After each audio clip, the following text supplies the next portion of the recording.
بسم اللہ الرحمن الرحیم۔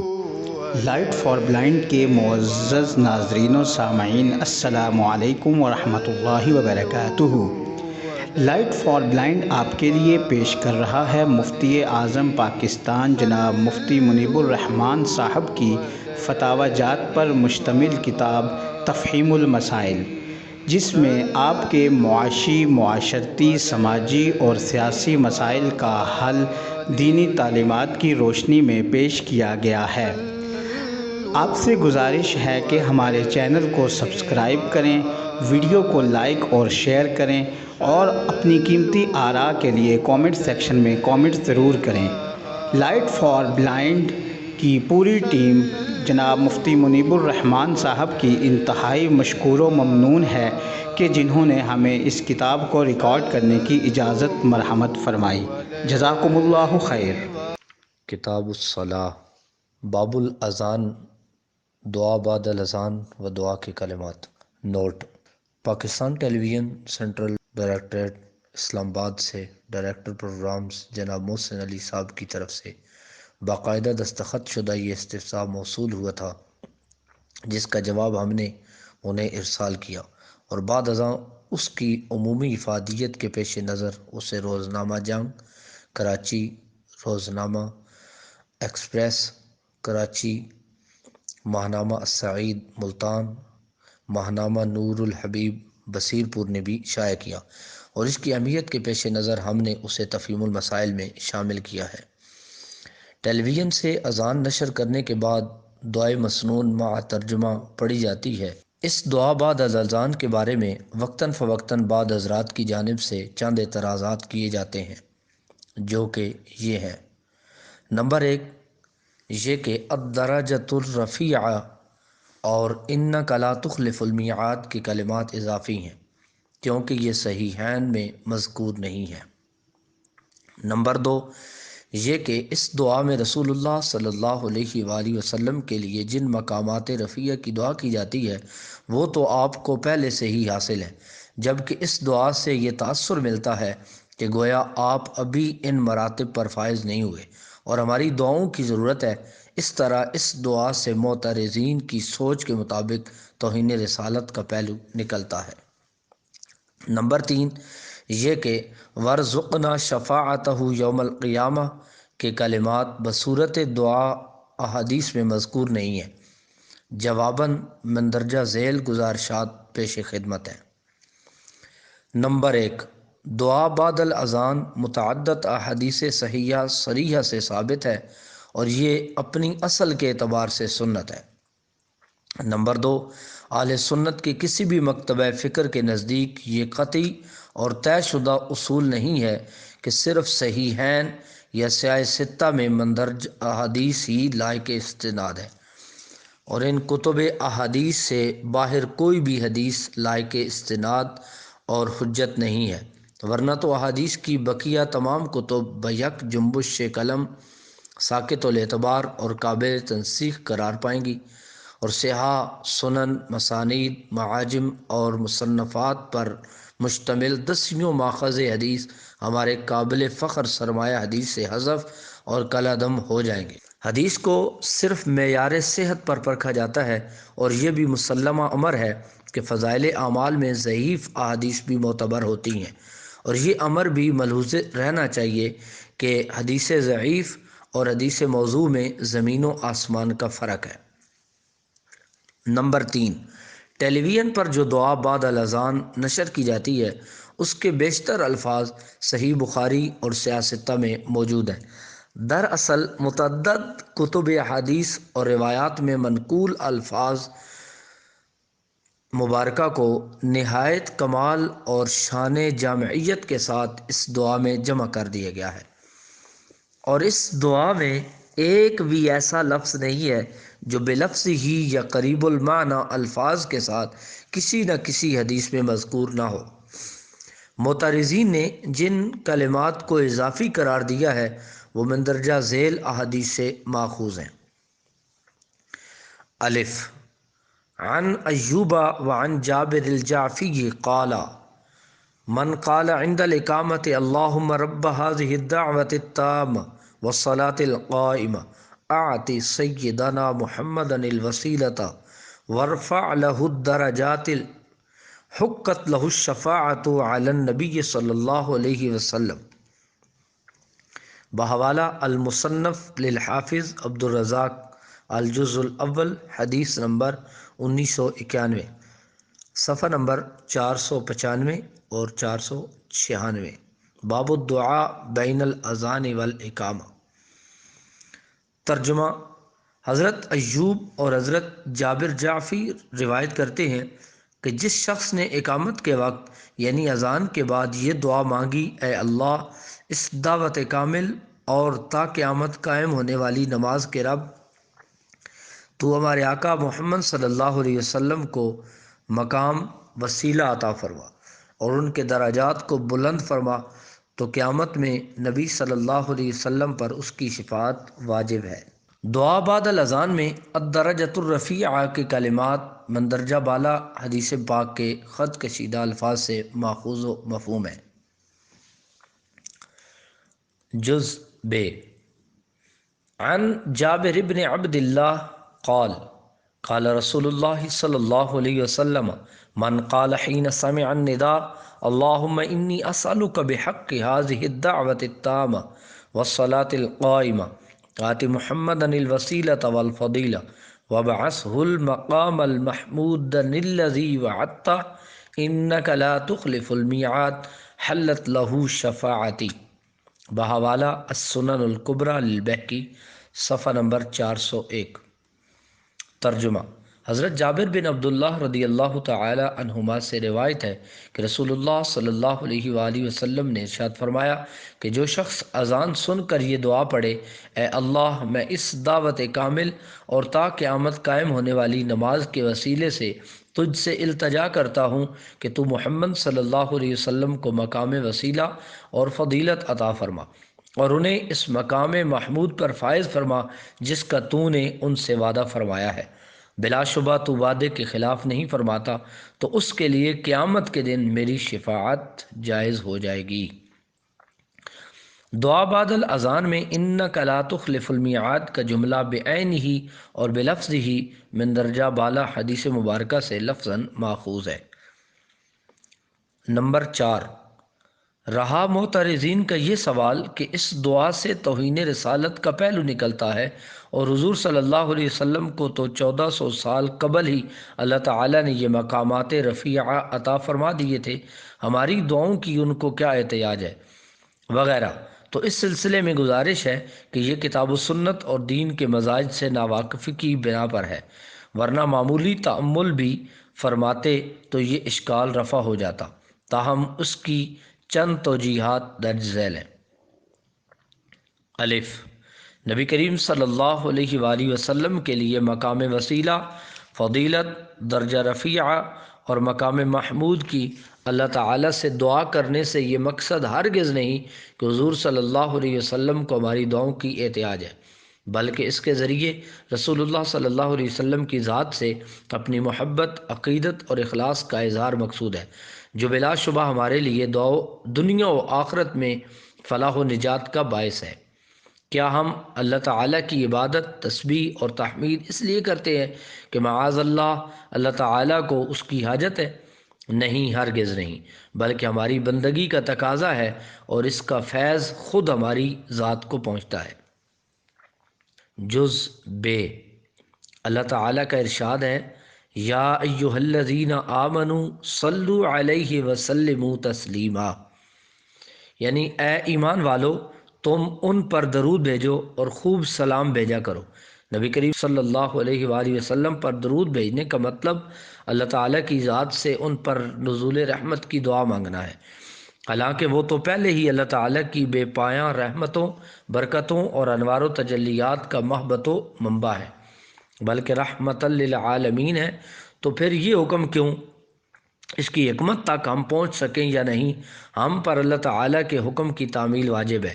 اسی طرح دعا بعد الاذان میں بھی ارشاد رسول صلی اللہ علیہ وسلم کی تعمیل ضروری ہے، اور ہم اس پر اللہ تعالیٰ کی بارگاہ میں یقیناً ماجور ہوں گے۔ جزء ج اللہ تعالیٰ کی بارگاہ میں درجات و مراتب کی کوئی انتہا نہیں ہے، بلکہ یہ لامتناہی ہیں، اس لیے ایک درجے کے بعد دوسرے درجے اور ایک مرتبے کے بعد دوسرے مرتبے کا نہ ختم ہونے والا سلسلہ بالکل ممکن ہے۔ مثلا اللہ تعالیٰ نے اپنے نبی کریم صلی اللہ علیہ وآلہ وسلم کے لیے ارشاد فرمایا، علمک ما لم تکن تعلم وکان فضل اللہ علیک عظیما، سورۃ النساء آیت نمبر 113۔ ترجمہ، اور آپ صلی اللہ علیہ وسلم جو کچھ نہیں جانتے تھے وہ سب کچھ اس یعنی اللہ رب العزت نے آپ کو سکھا دیا، اور آپ پر اللہ کا بہت بڑا فضل ہے۔ اللہ تعالیٰ نے سب کچھ اور کائنات میں سب سے زیادہ علم عطا کرنے کے باوجود اپنے حبیب کریم صلی اللہ علیہ وآلہ وسلم کو یہ دعا مانگنے کی تلقین فرمائی، وَقُلْ رَبِّ زِدْنِی عِلْمًا، اور فرما دیجئے اے میرے رب میرے علم میں اضافہ فرما۔ ایسا کیوں؟ اس لیے کہ اللہ تعالیٰ کے ہاں درجات علم کی کوئی انتہا نہیں ہے، اس لیے اس کی بارگاہ میں زیادہ اور مزید زیادتی کی دعا علم یا مراتب علم کی کمی کی طرف مشیر نہیں بلکہ ان میں اضافے کی دلیل ہے۔ جز دال، اگر یہ کہا جائے کہ جو مقام رفعت و فضیلت پہلے سے حاصل ہو اس کے لیے دعا کرنے کا کیا جواز ہے، تو جواباً عرض ہے کہ رسول اللہ صلی اللہ علیہ وآلہ وسلم نے نہ صرف یہ کہ روز اول سے مہدی یعنی ہدایت یافتہ تھے بلکہ ساری امت کے لیے ہادی و مرشد بن کر تشریف لائے تھے۔ ارشاد باری تعالی ہے، قد جاءکم من اللہ نور و کتاب مبین یہدی بہ اللہ من اتبع رضوانہ سبل السلام ویخرجہم من الظلمات الی النور بإذنہ، سورۃ المائدہ آیت نمبر 15-16۔ ترجمہ، بے شک جلوہ گر ہوا تمہارے پاس اللہ کی طرف سے نور اور روشن کتاب، اللہ اس کے ذریعے سلامتی کی راہوں پر لاتا ہے ان لوگوں کو جو اس کی رضا کے طالب ہیں، اور اپنے ارادہ سے انہیں تاریکیوں سے نکالتا ہے نور کی طرف۔ اس کے باوجود آپ ہر نماز کی ہر رکعت میں سورہ فاتحہ کے اندر اپنے رب ذوالجلال سے دعا مانگتے ہیں، اہدنا الصراط المستقیم، یعنی اے اللہ تو ہمیں سیدھے راستے پر چلا۔ اس سے یہ سبق ملتا ہے کہ اللہ تبارک و تعالی کی طرف سے عطائے نعمت اور بندے کی طرف سے حصول نعمت کے باوجود بقاء و دوام نعمت کے لیے مسلسل بارگاہ الوہیت میں رجوع کی ضرورت رہتی ہے، اور یہ تشکر نعمت کی ایک بہترین صورت بھی ہے۔ نمبر 5، دعا بعد الاذان پر ایک اور اعتراض بھی کیا جاتا ہے کہ حدیث میں حلت لہو شفاعتی، حلت علیہ شفاعتی اور حلت علیہ الشفاعہ، حقت لہ الشفاعہ، واجبت لہ الشفاعہ اور جعلہ اللہ فی شفاعتی یوم القیامہ کے الفاظ تو آتے ہیں، لیکن ورزقنا شفاعتہ یوم القیامہ بانداز دعا کے الفاظ نہیں آئے۔ مذکورہ بالا الفاظ بطور وعدہ اور بشارت کے ہیں، یعنی جو صاحب ایمان اذان کے بعد یہ دعا مانگے وہ رسول اللہ صلی اللہ علیہ وسلم کی شفاعت کا آخرت میں حقدار پائے گا۔ اسی وعدہ اور بشارت کے کلمات سے اکتساب فیض کرتے ہوئے دعا کے آخر میں دعائے شفاعت کے کلمات شامل کر دیے گئے ہیں، جو معنی حدیث کے عین مطابق ہے، لیکن معترض کی تسلی کے لیے یہ عرض ہے کہ ایک اور روایت میں یہ دعائیہ کلمات لفظاً بھی مذکور ہیں، ملاحظہ فرمائیے۔ عن ابن عباس ان النبی صلی اللہ علیہ وآلہ وسلم قال من سمع النداء فقال اشہد ان لا الہ الا اللہ وحدہ لا شریک لہ وان محمدا عبدہ ورسولہ اللہم صل وبلغہ درجۃ الوسیلۃ عندک وجعلنا فی شفاعتہ یوم القیامہ وجبت لہ الشفاعہ۔ حضرت ابن عباس رضی اللہ تعالی عنہ سے روایت ہے کہ نبی کریم صلی اللہ علیہ وآلہ وسلم نے فرمایا، جو شخص اذان کو سن کر یہ دعا پڑھے، میں گواہی دیتا ہوں کہ اللہ کے سوا کوئی معبود برحق نہیں، وہ ایک ہے، اس کا کوئی شریک نہیں، اور یہ کہ محمد صلی اللہ علیہ وسلم اس کے بندے اور رسول ہیں، اے اللہ ان پر اپنی رحمت نازل فرما اور انہیں اپنے پاس درجہ وسیلہ پر پہنچا، اور ہمیں روز قیامت ان کی شفاعت نصیب فرما، تو اس کے لیے شفاعت نبی کریم صلی اللہ علیہ وآلہ وسلم کے ذمہ کرم پر واجب ہے۔ اس حدیث پاک میں دعائے شفاعت کے کلمات میں صراحتاً مذکور ہے۔ یہ حدیث مجموع الزوائد جلد نمبر 1 صفحہ نمبر 333 پر بھی درج ہے۔ نمبر 5، رہا یہ سوال کہ متفرق احادیث میں روایت کی گئے کلمات کو یکجا کرنے کا کیا جواز ہے، تو اس سلسلے میں عرض ہے کہ اس کی متعدد مثالیں پیش کی جا سکتی ہیں۔ مثلا کلمہ طیبہ لا الہ الا اللہ محمد الرسول اللہ کلمہ اسلام کہلاتا ہے، لیکن یہ قرآن مجید میں یکجا کسی ایک مقام پر مذکور نہیں ہے، بلکہ لا الہ الا اللہ سورہ محمد کی آیت نمبر 19 اور محمد الرسول اللہ سورۃ الفتح کی آیت نمبر 29 سے ماخوذ ہے۔ اور جمعہ کی پہلی 4 سنتوں اور فرض جمعہ کے بعد 6 سنتیں کسی ایک حدیث میں یکجا مروی نہیں ہیں،